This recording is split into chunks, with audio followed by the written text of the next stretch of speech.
Cinema നടനും mimicry കലാകാരനുമായ Kalabhavan Nawaz അന്തരിച്ചു. 51 വയസ്സായിരുന്നു. കൊച്ചിയിലെ ഹോട്ടൽ മുറിയിലാണ് മരിച്ച നിലയിൽ കണ്ടെത്തിയത്.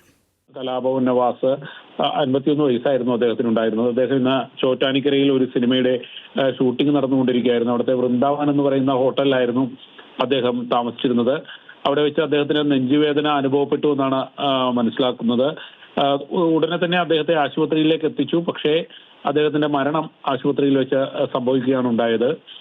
ഇന്ന് വൈകുന്നേരത്തോടെയായിരുന്നു അദ്ദേഹത്തിന് നെഞ്ചുവേദന അനുഭവപ്പെട്ടത്. ഹോട്ടൽ മുറിയിൽ ഇരിക്കുമ്പോഴായിരുന്നു അദ്ദേഹത്തിന് നെഞ്ചുവേദന ഉണ്ടായത്. ഷൂട്ടിംഗ് കഴിഞ്ഞ് അദ്ദേഹം തിരികെ ഹോട്ടലിലെത്തിയതായിരുന്നു. അപ്പോഴാണ് അദ്ദേഹത്തിന് നെഞ്ചുവേദന അനുഭവപ്പെട്ടത്. കലാഭവൻ നവാസ് മിമിക്രിയിലൂടെയാണ് അദ്ദേഹം സിനിമ രംഗത്തേക്ക് എത്തുന്നത്.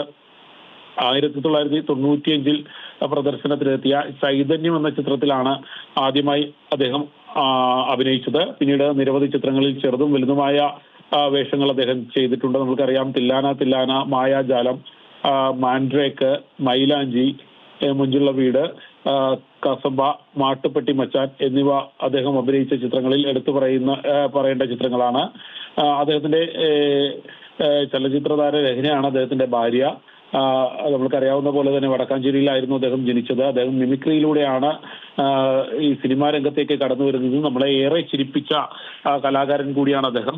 മാത്രമല്ല, മലയാള സിനിമയിൽ വളരെ സാത്വികമായ ഒരു മുഖഭാവത്തിനുടമ കൂടിയായിരുന്നു അദ്ദേഹം.